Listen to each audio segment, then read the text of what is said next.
Good morning, everyone. This is Russell Rucker, and I'm here for another constitutional talk. And I thought today we discuss a little bit about our Sons of Liberty, the Loyal Nine, and get back to the Boston conflict that we had in this country. Britain had invoked a writ of assistance, which allowed Britain to enter and search any businesses, residences, and this was trying to find people that were cheating around the Molasses Act, which molasses is a kind of liquid sugar. So they had a tax placed on molasses, and people were getting around it by smuggling it in. So this is primarily what happened. Now, some of these people that were charged,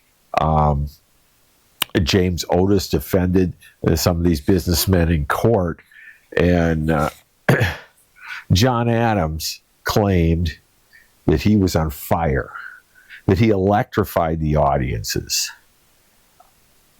This is where the revolution really began. That's what Adams was insisting upon when he wrote about it. Now, there were a number of, it wasn't just James Otis, who was one of the Sons of Liberty.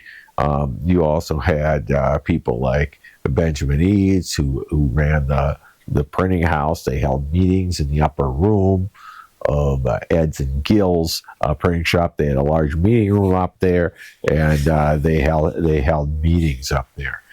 And they were active in things like the Tea Party, of course, and Boston Massacre, getting people on the street, just really agitating and pushing for a fight. And then we have people like Hercules Mulligan. Now, Hercules Mulligan was an interesting guy. He had a tailor shop, so a tailor would be making clothing, fabric, and of course military uniforms. And with a large presence in Boston of the military, of course they were getting a lot of work done. And so Hercules Mulligan would do a lot of work. The soldiers would come in. They'd kind of speak freely among them. They got to know each other. You know how this works. You develop relationships, and you start to trust each other. Well, Hercules Mulligan was not somebody Britain should have been trusting, because Hercules Mulligan was a patriot. Now, Hercules Mulligan has a slave. His name is Cato. And they really work together. They find out about an attempt on George Washington's life, that they're going to have him killed. They find out exactly how they're going to do it, and he sends Cato over to warn the troops and get a message up to George Washington, so to alleviate that. So, and obviously he wasn't killed there, based on Cato. See, Cato, being a slave, nobody really believed he was anything but a slave. He could easily use his position as a slave and get around town, pick up things, deliver messages, and anything that needed to be done. So it was a fairly easy task, because nobody in Britain would assume that he was anything other than just Mulligan's slave. But they were wrong. Britain came in, and at one point, Britain had this idea of the Southern strategy. Now, the Southern strategy, once the war began, the Southern strategy was such that they would go down south where they thought they had more loyalists. And they would try to take over Georgia, South Carolina, and they'd work their way up, and they'd basically open up a new front in the war. But Hercules Mulligan, dealing with these these soldiers getting uniforms, all of a sudden they were coming in and they were ordering not the heavy coat for the winter up in Boston. They were ordering a lighter clothing. And all these soldiers were doing it. It kind of tipped him off. And he figured out what they were doing, and he warned the military. He sent his slave out again when he couldn't get out. And they tipped off the military, hey, they're coming in here and they're ordering lighter clothing. They must be heading south.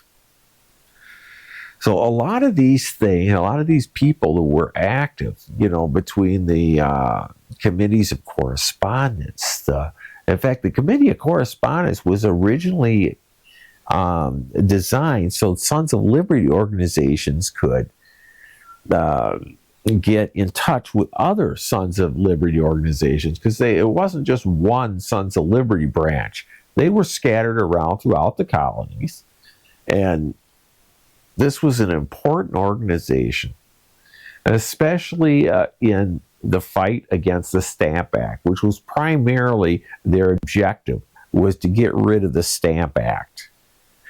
And in that fight, they even destroyed any stamps they could find so that they couldn't do business. They break into leadership, people's homes, businesses, courthouses, and they destroy the stamps. That way they couldn't use them. And this was the main fight between the colonists and Britain until it was repealed. And as soon as it was repealed, they started evoking the Intolerable Act. So it never really ended. The Loyal Nine, they got nervous. They got nervous because a lot of things were going on.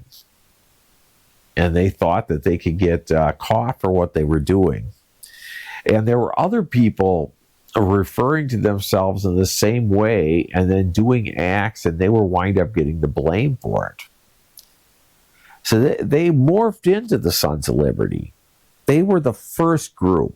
The Loyal Nine was the first group, and they were the ones meeting up in Ed's and Gil's printing shop. They were the ones meeting in front of the Liberty Tree. At one point, it was a Liberty Pole, it was called. It was originally erected following one of the acts of Parliament that had been ended. And Britain would just keep tearing them down. They keep building a bigger one in its place. But this was another place for them to meet and mingle and get things accomplished. And this is one of the reasons you wound up with the Battle of the Wheat Field, I believe, which was an area in Boston, and where Britain was ordered to go home and didn't, and started agitating them and started sticking them with their bayonets, and were yelling at them, "Where are your Sons of Liberty now?" And this kind of thing. It was a big conflict.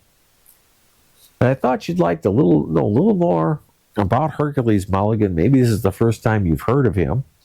But it was an important person in the conflict, and him and his slave Cato worked tirelessly to get information out, and everybody in their position was working towards something, towards liberty. The same as the guy that was getting information in the North Church, so that he had solid information before he put up the lanterns. And Paul Revere going out in the countryside and warning and being a dispatch rider back and forth. All these people were working towards something.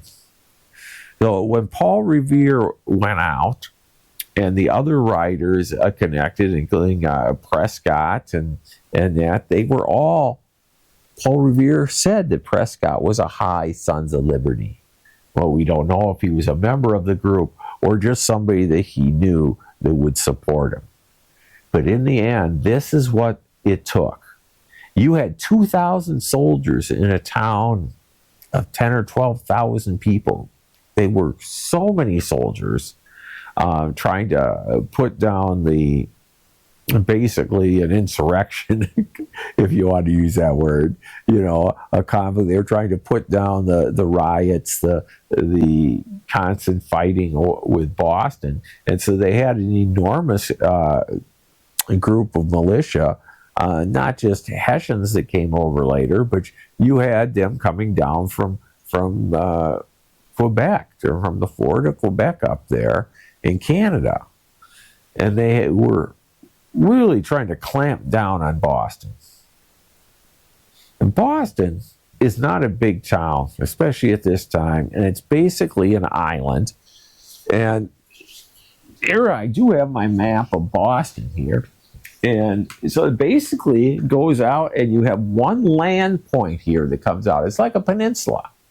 And so this is the only place they could go out by land. And that's what they meant by one if by land, two if by sea, because they could go out across the Charles River here to get to the mainland.